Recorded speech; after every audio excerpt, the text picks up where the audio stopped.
গলায় নিয়েছ সে উপহার, জনমে জনমে যুগে যুগে অনিবার। নমস্কার। উপস্থিত সকল দর্শক শ্রোতৃমণ্ডলীকে আমার পক্ষ থেকে অভিনন্দন ও ধন্যবাদ।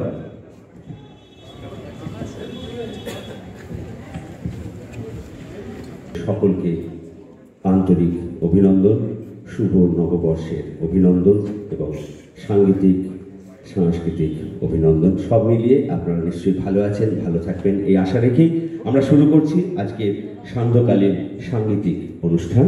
2022-এর সেরা বাঙালি মাননীয় প্রচিত গুপ্ত মহাশয়কে করতালের মাধ্যমে আপনারা সকলেই অতিথিদের অভিনন্দন। কলা অনুষদের ডিন, যন্ত্রসঙ্গীত বিভাগের বিভাগীয় প্রধান ডক্টর দেবাশিস মণ্ডলকে মঞ্চে আসন গ্রহণ করতে অনুরোধ করব। সংস্থার সভাপতি সুভাষ দে নিয়োগীকে এবং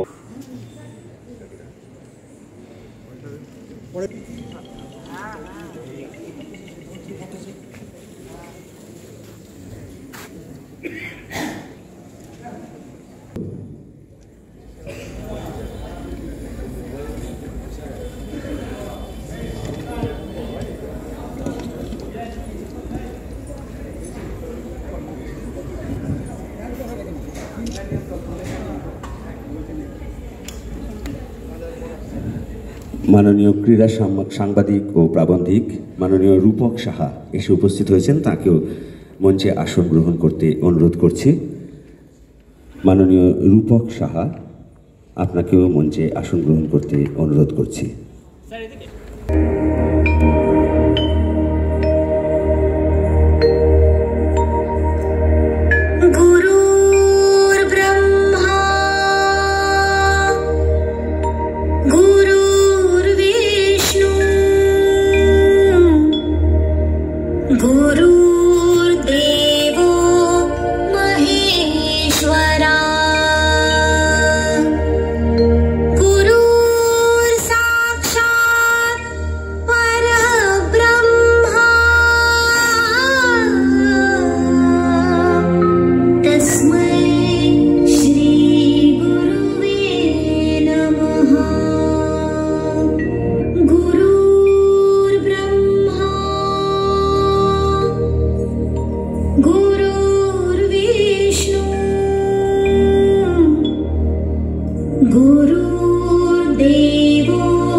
ভাবে কৃতজ্ঞ এবং নতজানু আমার বাঁদিকে যারা বসেছে প্রত্যেকেই খুব গুণীজন। আমরা বৃক্ষের তলায় থাকতে ভালোবাসি, সেটা জ্ঞান বৃক্ষের, তারাই তো প্রজ্ঞা হয়। তাই জন্য আমরা 5 জন প্রজ্ঞাকে আমরা তুলেছি ওপরে। আর আপনারাও এক একজন বিশাল মাপের মানুষ। আমি চাইছি যে আমাদের এই যে অনুষ্ঠানটা শুরু হলো এই বছর থেকে 5 জন প্রজ্ঞাবানকে আমরা তুলব, যারা প্রদীপের নিচে থাকে। প্রদীপটা তো জ্বলে, তার এই আলোটাই আলোকিত হয়, কিন্তু যারা তৈরি করছে তারা কোনো দিন রেকগনাইজ পায় না।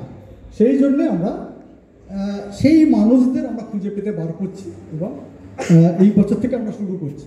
আমি আশা করব আমাদের বিভাগীয় ডিন আছে, আমাদের দাদারা আছে, প্রচুরদা আছে, এরা, আর আমাদের তো যারা প্রাপক আছে তারাও আমাদের সাহায্য করবে। পরবর্তী যে অনুষ্ঠানটা হবে 2025-এ ওনারা নাম আমাদের দেবেন, আমরা সেইভাবে এগোবো। আমি আর প্রত্যেকের নাম করে আলাদা করে বলছি না, প্রত্যেকের কাছে আমি নতজানু। আমি আর দীর্ঘায়িত করতে চাই না এটা বলে শুভাশিসকে আমি ডাকছি। শুভাশিস।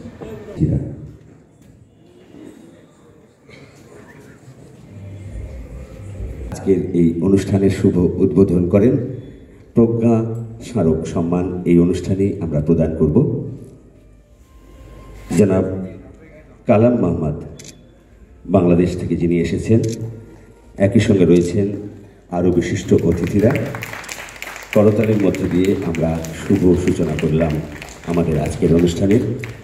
অন্তর মম বিকশিত করো, অন্তর তরহে নির্মল করো, উজ্জ্বল করো, সুন্দর করো হে হে। তাপসদাকেও একটু অনুরোধ করব, তাপসদাও যদি একটু চলে আসেন। তাপসদা যদি এই ছবিতে থাকেন ভালো লাগবে।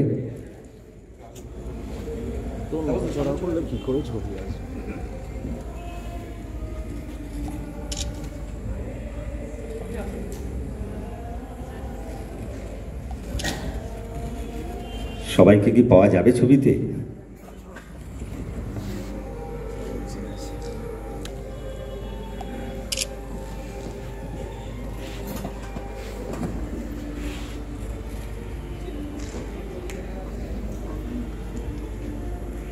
ধন্যবাদ। আমরা সকলেই সোশ্যাল মিডিয়া নিয়ে একটু এখন বেশি সময় কাটাই, হয়তো অনেকটাই সময় কাটাই বেশি। গুরুজি পণ্ডিত ভিজিযোগ সাহেবের প্রতিকৃতিতে আমরা পুষ্পার্ঘ্য নিবেদন করে তাকেও যথাযোগ্য শ্রদ্ধা সম্মান জানানোর চেষ্টা করলাম। জানিও এবং ফুল দিয়ে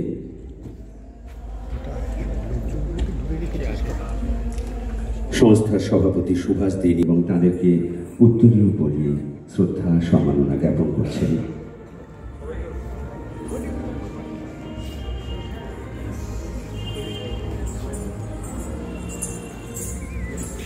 একটু করতালি দিয়ে আমরা সকলেই যাতে অতিথিদের অভ্যর্থনা জানাই।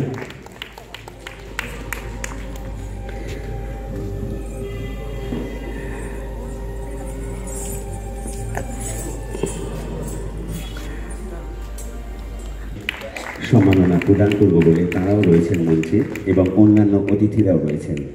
আমরা সকলকেই এই মঞ্চে বরণ করে নেব। ফটোটা তোলার জন্য একটুখানি সহযোগিতা করুন, যিনি ছবি তুলছেন তাকে একটু সহযোগিতা করুন।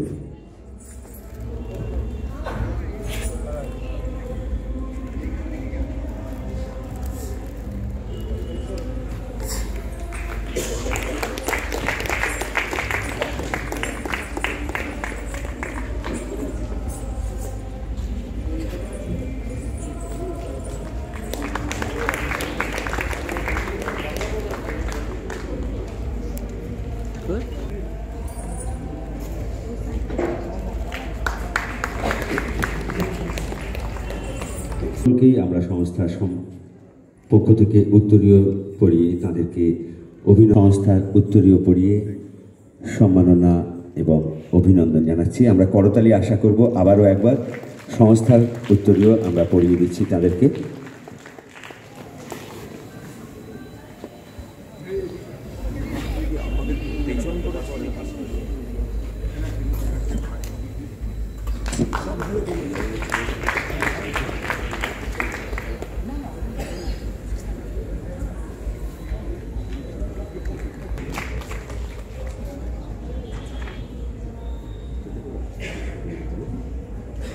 আমরা এখন আজকের এই অনুষ্ঠানের প্রধান অতিথি, প্রখ্যাত সাহিত্যিক, 2022-এর সেরা বাঙালি সাংবাদিক, মাননীয়,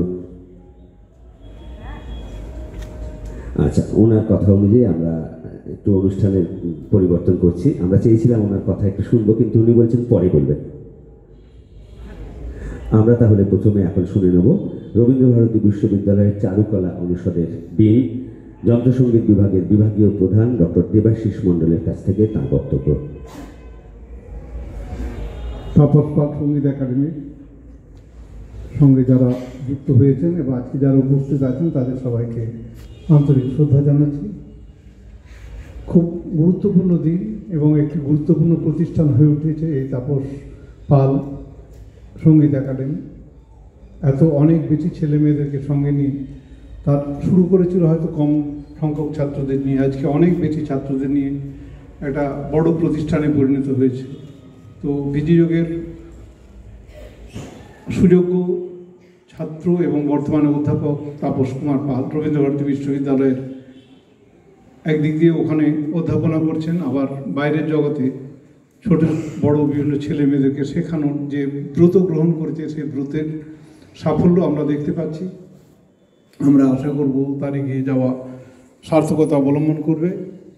আমরা জানি এই ধরনের ছোট ছোট বড় বিভিন্ন রকম প্রতিষ্ঠানগুলোই আজকে ভারতবর্ষে সব জায়গাতে সঙ্গীতকে সমাদৃত করেছে এবং আজকে দেখবেন যে সারা পৃথিবী জুড়েই সঙ্গীত শুধুমাত্র বিনোদনের একটি মাধ্যম নয়, সঙ্গীত হচ্ছে মানুষের মানবিক বা মানসিক যে একটা প্রয়োজনীয়তা, সেই প্রয়োজনীয়তা বলে সবাই স্বীকার করেছেন। রবীন্দ্রনাথ এই নিয়ে অনেক লেখালেখিও করেছেন। তিনি বলেছিলেন যে সারা সঙ্গীতের বিশ্ববিদ্যালয়ে একটা গুরুত্বপূর্ণ বিষয় যেন হয়ে ওঠে। রবীন্দ্রনাথ ব্রহ্মচার্য আশ্রম গড়ে তুলেছিলেন বিশ্বভারতীতে, শান্তিনিকেতনে। ছোটো ছোটো ছেলেমেয়েদেরকে গান শেখাতেন, তাদের জন্য গান লিখতেন, তাদেরকে নিয়ে গান গাইতে গাইতে বেরিয়ে পড়তেন আনন্দে। এই যে শুরু হয়েছিল, রবীন্দ্রনাথ যে ধারাটা শুরু করেছিলেন সেই ধারা কিন্তু আমাদের তখন ভারতবর্ষের অন্য জায়গায় সেভাবে কোথাও শুরু হয়নি। আজকে এই তাপস পাল বা আরও অনেকেই আমাদের মধ্যে রবীন্দ্রভারতীর অনেক শিক্ষক আছেন যারা এই ধরনের বিভিন্ন নতুন নতুন প্রতিষ্ঠান করছেন, করে ছাত্রদেরকে, মানে যারা সব জায়গায় ছেলে মেয়ে তো ইউনিভার্সিটিতে পড়তে পারে না, পড়ার সুযোগ হয় না, কেউ বিজ্ঞান নিয়ে পড়ছে, অন্য সাবজেক্ট নিয়ে পড়ছে, তাদের কাছে সঙ্গীতটাকে পৌঁছে দেওয়ার যে একটা প্রচেষ্টা, সেই প্রচেষ্টা খুব গুরুত্বপূর্ণ। এবং সঙ্গীত বিনোদনের পাশাপাশি সঙ্গীত হচ্ছে আমাদের অসুখ চিকিৎসার একটা অঙ্গ হয়ে উঠেছে। এবং আমাদের দেখবেন সঙ্গীতের জগতের অনেক ছেলে মেয়ে, অনেক লোকজন যারা গবেষণা করেছে, পড়াশোনা করেছে, করে সঙ্গীতটাকে মানুষের চিকিৎসার কাজে বা মানুষের উন্নতির কাজে নানা রকমভাবে ব্যবহার করেন। তাদের অনেক দিক আছে, অজস্র দিক আছে। তো তার মধ্যে এই দিকগুলো আজকে নতুন নতুন করে আর নতুন নতুন দিক উন্মেষিত হচ্ছে। যাই হোক, প্রচেতবাবু আছেন, তাকে আমার অনেক শ্রদ্ধা জানাচ্ছি। দিদি আছেন, ডক্টর মিত্রা গুপ্ত, আরও অনেকে আছেন, তাদের সবাইকে শ্রদ্ধা জানাচ্ছি। তো প্রচেতবাবু আছেন যে উনি একজন বিশিষ্ট সাহিত্যিক। আমরা আজকে তাপস পাল এনেছি, আমি ওকে মানে ধন্যবাদ জানাতে পারি এই জন্যে যে সাহিত্যের জগৎটা কিন্তু সারা ভারত মানে সমাজের একটা দর্পণকে তুলে ধরে সাহিত্য, সেখানে তার মধ্যে একটা অংশ হচ্ছে সঙ্গীত। আর সাহিত্য ছাড়া তো সঙ্গীত হয় না। উনি বলছিলেন আমরা তো সঙ্গীতের জগতের নয়, তা আমি বললাম যে সঙ্গীতের জগৎটাতে সাহিত্য ছাড়া তো সঙ্গীত হয় না। তো সেই সাহিত্য এবং সঙ্গীত পাশাপাশি হাঁটতে পারে এবং আমরা প্রচেতবাবুকে পেয়েছি, এটা আমাদের মানে ঠিক আছে, আমাদেরও খুব ভালো লাগছে। ধন্যবাদ সবাইকে।